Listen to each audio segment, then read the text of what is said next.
Hello, I am Eileen Francis, and I attended in 1995 one of the luncheons and style shows with a friend and decided to join the club that year, and there was only 45 members at that time.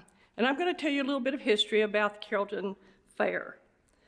In October of 1974, the ladies got involved and got a booth for the fair. It was called a cakewalk, and they made $156 that year. And over the year, I have records up to 1988. At one year, they made $800, which was fantastic. And then in October 1980, Carrollton Women's Club entered their first float into the Carrollton Parade, and they won second place. And I believe we've also entered the parade 3 or 4 more times since then, and I've been in several of those, and what a hoot that was. I don't remember what year I took over the bake sale, but at that time we were using a small gazebo that was set up that day, taken down. I said, why don't we use my 10 by 10 tent? So I thought, well, if I'm gonna do there in the morning and at night, then I might as well be be the chairman for that organization. And we had a lot of fun. Bruce and I, Sweet Sarah and G.A. Salmon came up here at 6 o'clock, set up, and we had customers come back every year saying, we have to come and get our jalapeno jelly and we have to get our rum cakes. And during my time, I added the pickles and the chocolate bundt cake. And the fair went on rain or shine. Oh, and then about the last 3 years of the fair, we started getting some feedback from the health department that we were not in a designated kitchen, that we were doing everything out of our home. So we thought our time there was short, and as it was, the Carrollton Fair was canceled, and they switched over to the switch yard. And since then, we started the bake and craft sale, which has been a tremendous addition and a good money maker for our charitable fundraising. And of course, our ladies in our club are also our best customers. And lastly, I'd like to add to the audience, we want people to sign in, sign up, and get involved. And thank you very much.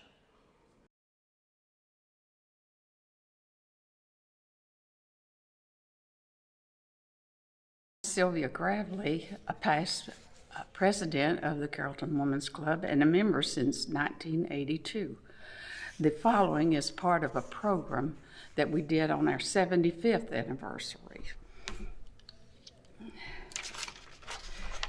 In 75 years, we have come a long way. From the first scholarship of $250 to contributing over $32,000 back to our community. We have become known for doing anything to make money, well, almost. From selling red bud trees to beautify the city and cakewalks at the craft festival, to making jalapeno jelly and even buffalo chips, homemade breads and wonderful rum cakes at the country fair. We even entered a parade contest and won first place and money.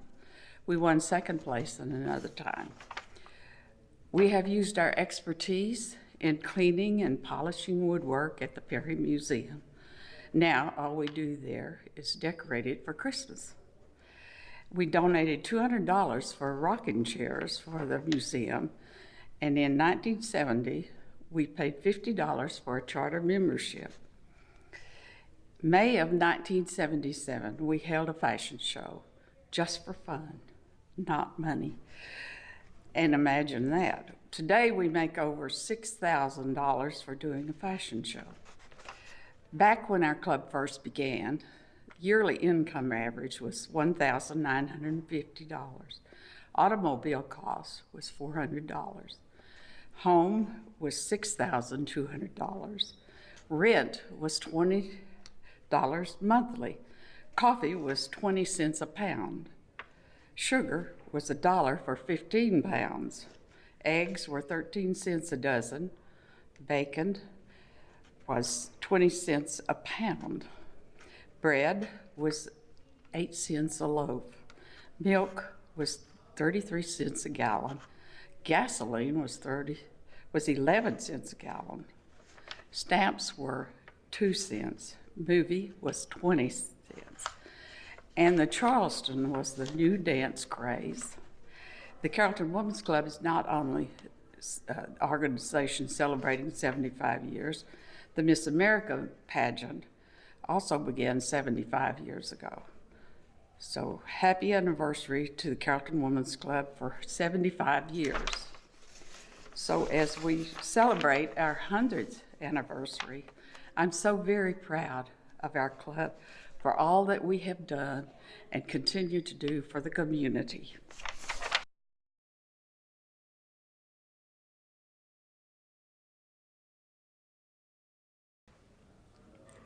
My name is Florine J. Rowe.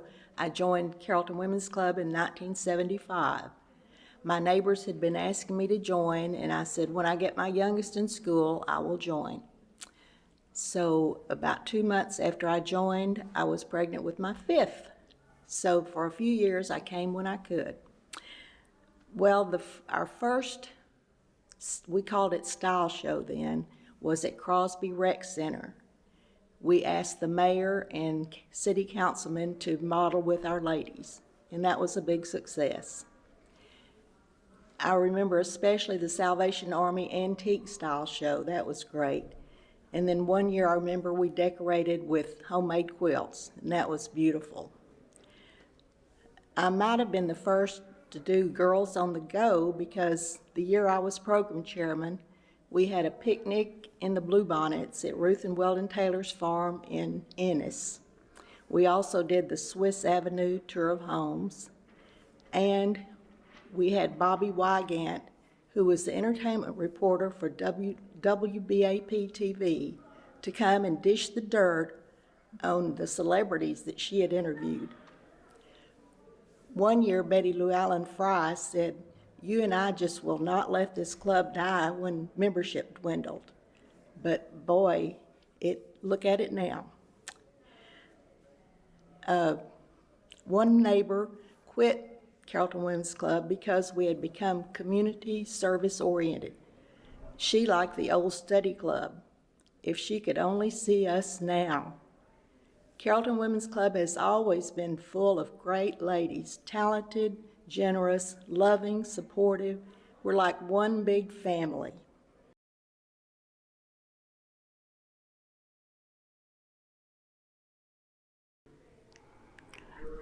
My name is Mary Lou Schoenberg.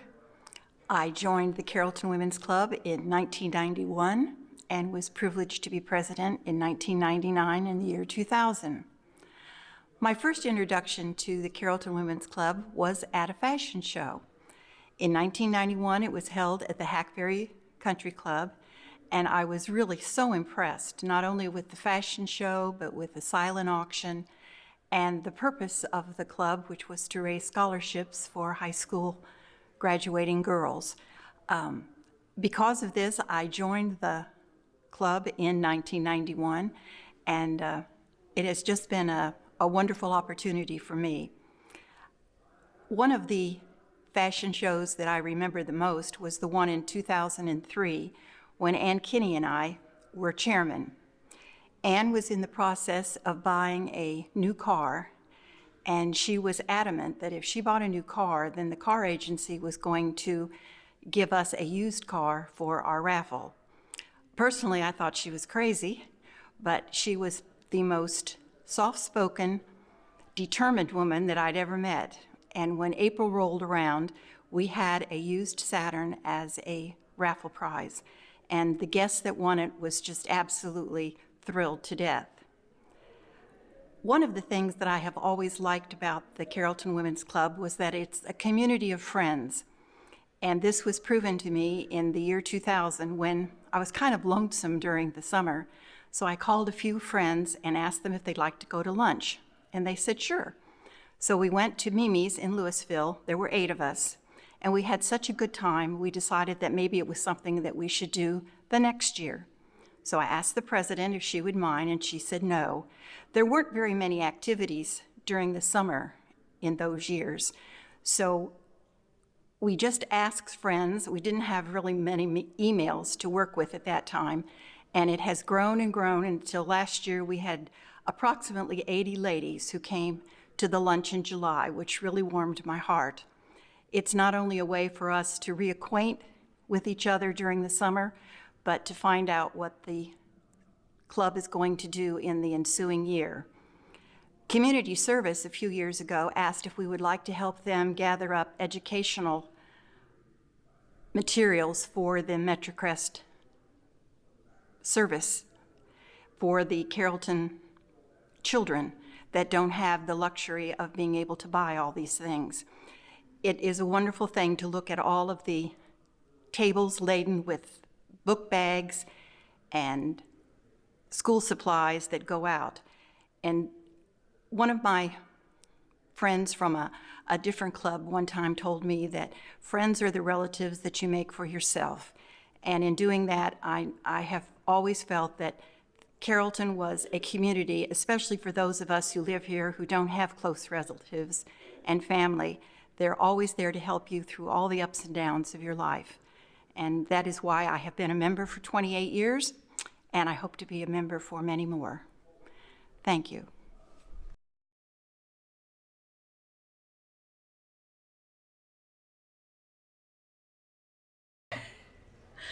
Hi, I'm Linda Hoffman, and Carrollton Women's Club has been a huge blessing in my life since I joined in the fall of 1998. In 2007, Mary McCrumman asked me to co-chair the spring event with her. She had co-chaired the year before, and she really led me through the process. Our raffle was quite different then. Kay Justice was our leader, and we assembled the 43 baskets in Mary's living room. And if I remember right, I think that was the most most prizes we had had up to that point. So we were very happy with that. But we, at that time, put our raffle tickets in a barrel. The barrel mixed the tickets, and whatever prize was up when they drew your ticket is what you got. A few younger members came to us with the leadership of Kathy Allison, and including Patsy Russell and Lundy Forbes, our co-chairs for this year's event, and wanted to change that where we could put our ticket in for whatever prize we wanted. So that was a really good thing, but would take a lot of work. My mentor, Sarah Salmon, and I got the board to approve it, and those girls went to work and did all that needed to be done to accommodate that system. It was a big success. We had 83 prizes that year. They were assembled in Kathy Allison's home in the entire upstairs. Those girls also got out and got prizes with a lot of other volunteer members. So we had a gas grill, a television, and a bedroom suit. They didn't fit in the baskets that we used the year before. We had asked all the donors to bring something that would fit in a basket about this size. As you see at the fashion show today, some of our prizes have several baskets, and we have a lot of standalone items. In 2008, that was the year we had the bad storm the night before the fashion show. I keep calling it that. We're supposed to say spring event these days, but it was a fashion show when I started. So this storm had done a lot of damage. We got to the club. They had no electricity, but assured us that they were cooking with gas. We showed the raffle prizes by candlelight. Carolyn Goss was there early to do her job, even though there was a tree across her car on her driveway, and she had to get a neighbor to drop her off at the club. Sarah Salmon, of course, was there early to take care of check-in, and at her home, there was a limb through a skylight. Just shows you how dedicated these women are. And the moving of the prizes to the club the night before is also something to see, because the women show up in droves when there's a project to be done. At Kathy Allison's, we had the prizes upstairs and had to form a fire line to take the prizes down and out to the transport vehicles. All those women showed up, and we had a lot of husbands join us that year for any of our projects that we needed to do. I had the honor of being president from the fall of 2011 until the spring of 2013. That was the time when we were really growing, and Linda Brooks and Rebecca Kirkpatrick started the slideshow to emphasize the points we discussed in the meeting. We also had so many new members that would like something to do together and get to know each other, and I thought maybe we should have the outings again like we used to have. So I picked two fun girls, Jan Moss and Judy Metzger, to lead that group. Thus, we have Girls on the Go still going today. We also had Sandra Crawford volunteer to form a canasta group to play hand and foot canasta, and it's going strong. We've also added more special interest groups, and we just keep growing and loving it. You know, for the spring event, it takes a village to present that day. And this club is a village of good friends. We have a lot of fun too. Thank you.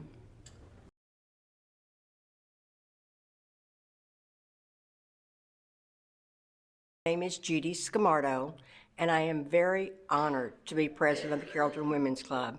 This organization has been around since April of 1920. We're at 100 years, and it is a magnificent organization. My grandmother was the first president in 1920, and I am so proud and honored to be president this year. I hope that I do a good job, fulfill her shoes, and do what she would have liked. I will tell you that this is the most magnificent club there is. Everything we do is for our community. And there's wonderful women, and if you need an uplift, all you have to do is call on one of them.